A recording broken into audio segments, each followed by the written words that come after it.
নমস্কার। সংগ্রামী যৌথ মঞ্চের পক্ষ থেকে আজকের একটা প্যাটার্ন এই রাজ্য সরকারের লক্ষ্য করেছেন। আজকের দিনে দাঁড়িয়ে একটা নোটিফিকেশন আসছে, সেই নোটিফিকেশনটা ম্যানুয়ালি তৈরি করা, মানে অনলাইন সিস্টেমের নয়। মজার বিষয় হলো সেই নোটিফিকেশনটা দেওয়া হচ্ছে 10 দিন আগেকার ডেট দিয়ে। যেমন দিয়ে দেওয়া হবে বলে যেদিন উনি ঘোষণা করলেন সেদিন ছিল 15 তারিখ, অথচ নোটিফিকেশন দেওয়া হচ্ছে 13 তারিখ।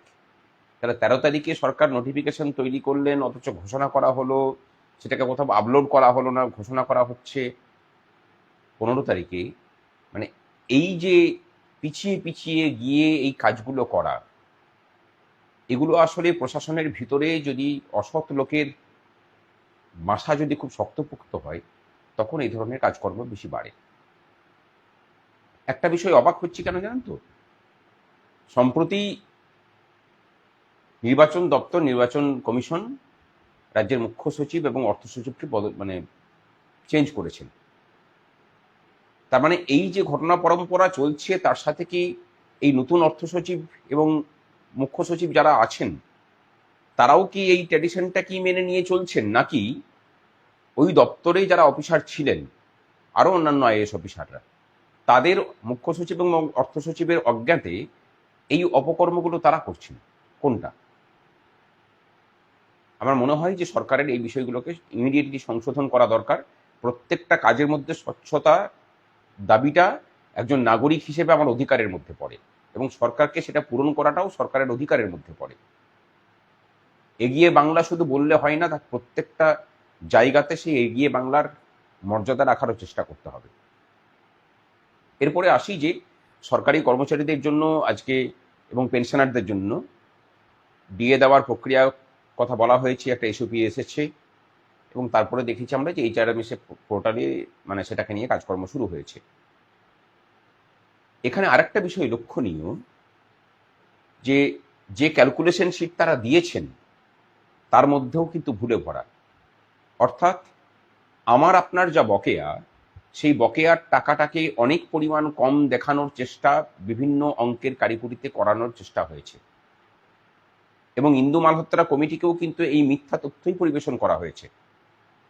আপনাদের জানিয়ে রাখি যে একটা সময় প্রচুর বিতর্ক আমাদের কর্মচারীদের মহলেই করেছিলেন, তারা উদ্দেশ্য প্রণোদিতভাবেই করেছিলেন, এই সরকারের তারা সেফটি ভাল্ব বলতে পারেন, যে সংগ্রামী যৌথ মঞ্চ এই মামলাতে পার্টি হতে পারেনি।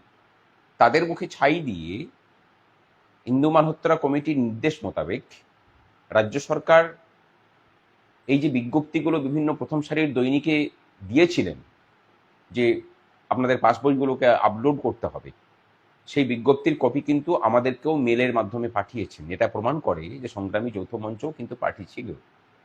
সেটা তো আমরা জানতাম, কিন্তু প্রচুর আইনজীবী তো ধরুন ঘুরে বেড়ান, মানে আইনজীবী তারা নন, কর্মচারী, কিন্তু আইনটা তারা গোপাল সুব্রমণিয়াম বা হরিশ সালভেদের থেকেও বেশি ভালো বোঝেন। তো যাই হোক, আমি সেসব জায়গাতে যাচ্ছি না। কিন্তু এই নিয়ে গ্রান্ট ইন এড খাতে যেসব কর্মচারীরা আছেন, মানে আমি নিজেও আছি, আরও শিক্ষক শিক্ষিকারা আছেন, কলেজের প্রফেসররা আছেন, পঞ্চায়েত পৌরসভার কর্মীরা আছেন, আরও বিভিন্ন ডিপার্টমেন্ট আছে, তারা ভাবছেন যে আমরা বোধহয় পেলাম না। আমরা জানিয়ে রাখি যে সংগ্রামী যৌথ মঞ্চ যেহেতু আপনাদের স্বার্থ রক্ষা করার জন্য অঙ্গীকারবদ্ধ, আপনারা নিশ্চিত থাকুন এই অর্ডারও আমরা বের করিয়ে ছাড়ব খুব তাড়াতাড়ি।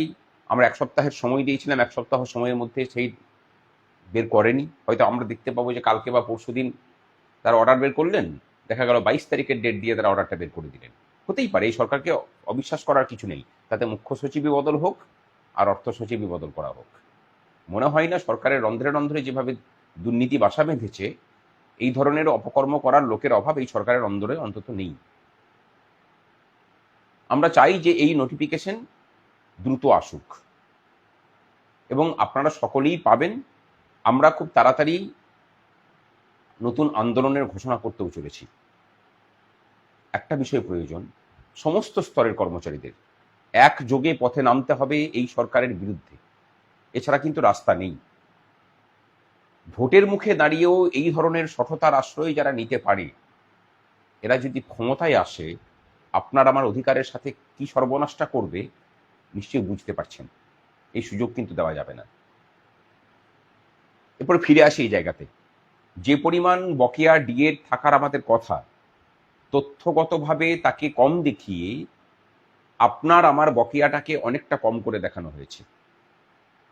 এটাকেও আটকাতে হবে। আমরা ইন্দু মালহোত্রা কমিটির কাছে এই নিয়ে একটা রিপ্রেজেন্টেশন দিতে চলেছি। আমাদের সিনিয়র আইনজীবী গোপাল সুব্রমণিয়ামের জির কথা মতো সেটা তৈরি হচ্ছে। প্রচুর মানুষজন আমাদেরকে ফোন করছেন যে তারা ক্যালকুলেশন করতে পারছেন না, তাদের সরকার যে হিসেবটা দেখাচ্ছে সেই হিসেবটা ঠিক কিনা। আমরা এক্ষেত্রে একটা ঘোষণা রাখছি আপনাদের জন্য যে সংগ্রামী যৌথ মঞ্চের পক্ষ থেকে একটা হেল্প ডেস্ক আমরা করব। সেখানে পেনশনাররা বিশেষ করে আপনাদের পেনশনের পরিমাণটা বলবেন, আমাদের যারা হেল্প ডেস্কে থাকবেন তারা আপনাকে জানিয়ে দেবেন যে আপনার বকেয়ার পরিমাণ কত, আপনি প্রথম কিস্তিতে কত টাকা পাবেন। সেটা যদি না পান তখন আমাদের সাথে যোগাযোগ করবেন, আমরা ব্যবস্থা নেব। আর সরকার এই যে তথ্যের জাগলারি করেছে, দরকার হলে এর জন্যও রাস্তার আন্দোলনে যেমন আমরা নামছি, আইনের জায়গাতেও যাওয়া হবে। এখানে একটা কথা বলে রাখি আপনাদেরকে, তার থেকে তৃণমূল কর্মচারী ফেডারেশনে যারা আছেন তারা নাকি বলছেন যে সরকার নাকি খুব সহৃদয় এবং তারা নাকি সবসময়ই কর্মচারীদের স্বার্থ রক্ষা করার জন্য উদ্গ্রীব হয়ে আছেন। প্রতিবন্ধকতা নাকি আমরা সৃষ্টি করছি, বিভিন্ন কেস কাছারি করছি, আন্দোলন করছি বলে নাকি সরকার দিতে পারছে না। তা বলি বাপু, আন্দোলন তো আমরা 3 বছর ধরে করছি। তার আগে আপনাদের মালকিনকে আমাদের বকেয়া ডিএটাকে বকেয়া রাখার কথা কে বলেছিল, কে পরামর্শ দিয়েছিল? বকেয়ার পরিমাণ তো 2008 থেকে 2019 পর্যন্ত। আমরা তো আন্দোলন শুরু করেছি 2023-এ গিয়ে। আপনার মালকিনের সদিচ্ছা কোনোদিন ছিল না যাতে করে আপনার মেরুদণ্ডটা একটু সোজা হয়। এরপরে সব শেষের একটা জায়গাতে আসি। অনেকে জিজ্ঞাসা করছেন যে এই নিয়েও প্রচুর ফোন আমরা পাচ্ছি যে এই বকেয়া পাবে কারা। একটা কথা বলি, ফোন যদি ডিয়ারনেস অ্যালাউন্স পেয়ে থাকেন, বা আপনি যদি পেনশনার হন, অথবা যদি ফ্যামিলি পেনশনার হন, যারা ডিয়ারনেস রিলিফ পেয়েছেন, তাদের প্রত্যেকেরই কিন্তু 2008 থেকে 2019 পর্যন্ত তারা আপনারা সংশ্লিষ্ট মহার্ঘ ভাতা এবং মহার্ঘ রিলিফ আপনারা কম পেয়েছেন।